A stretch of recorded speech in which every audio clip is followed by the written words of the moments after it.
Hi, I'm Greg Crawford with the Friday News Dump, brought to you by World News Trust.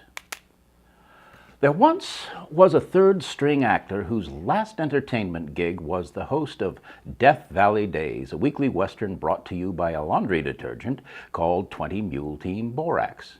He preferred that people call him the Gipper, the nickname of a football player he had once portrayed. I always kind of liked Bronzo, but that would have reminded him of a role he'd rather forget in a clinker of a comedy called Bedtime for Bonzo, in which he was upstaged by a chimpanzee.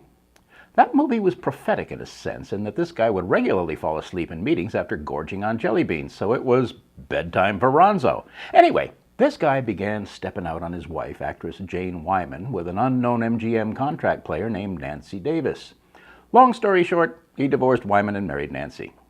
Now, Nancy had higher aspirations than women were permitted to achieve back in the day. She couldn't be president, but she could marry one, or at least marry some third-string actor who could play one. And the rest, as they say, is history. Of course, we're talking about Ronald Reagan. Okay, why? Ha! Thought you'd never ask.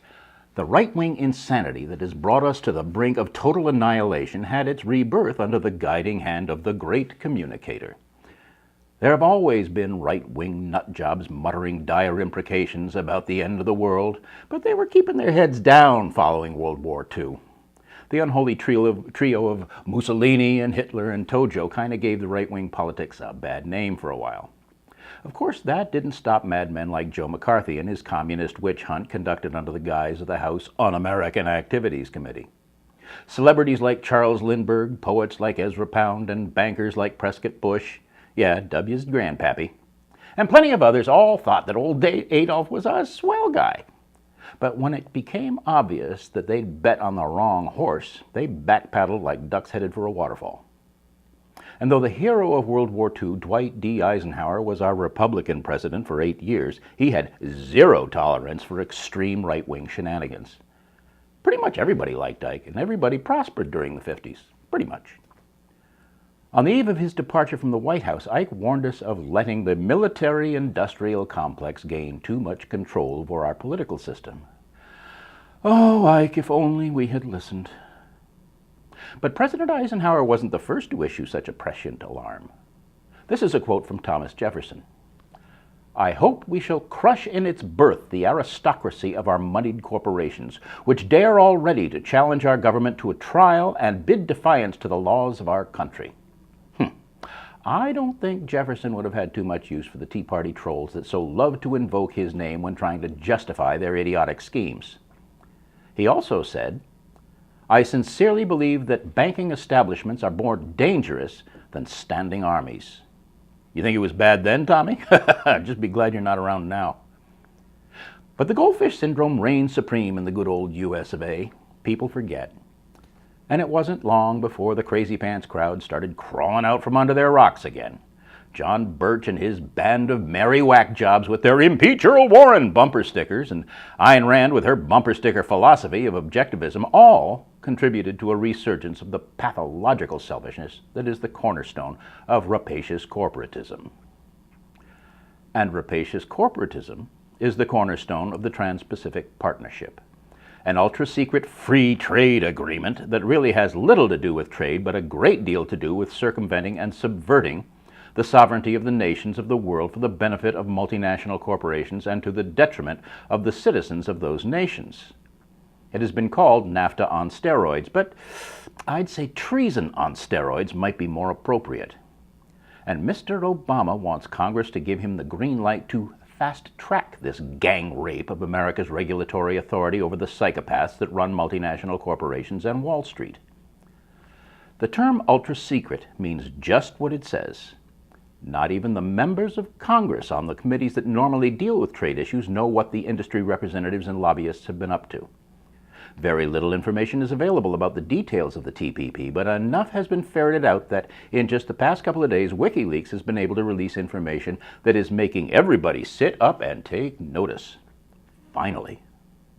I started a petition on Move On about a year ago to warn people about the malevolence of the Trans-Pacific Partnership. Now that more people have caught up, maybe something will happen. Several websites have sprung up, like flushthetTP.com, from which I've gleaned the following information. Kindly contain your screams of outrage until I have finished. The TPP will allow corporations to sue any state that tries to enact food safety regulations, like requiring products containing GMOs to be so labeled, or laws protecting family farms by forbidding them as barriers to trade that might adversely affect future profits. Monsanto has already spent millions to defeat such bills in California and Washington, and threatened to sue Vermont if they considered such legislation. The TPP lets corporations sue countries for lost profits due to labor laws. Any labor laws. It will also do away with what few impediments remain to outsourcing jobs to the third world countries that have few, if any, laws protecting workers. Remember the thousands of deaths in Bangladesh? The TPP will also create international trade tribunals with the power to override any and all national laws that might impact future profits. NAFTA has already done away with environmental and consumer protection laws, and so has the World Trade Organization. Thanks to the WTO, it is illegal for any country or state to require labeling that tells consumers what country the meat they feed their children came from, or even if it's meat at all. Under this provision, BP would have gotten off scot-free and not had to pay a dime in fines or restitution. The tribunal judges would all be corporate lawyers, and their decisions could not be appealed in any court. According to the Electronic Frontier Foundation, the TPP would impose copyright laws that will strip Internet users of any right to privacy or free speech, and restrict access to knowledge and culture, and could even undermine the very purpose of enabling, promoting any innovation and creativity. Congress cannot change them, and all nations will be forced to comply with TPP edicts. Big Pharma will be granted patents in perpetuity, assuring high prescription prices.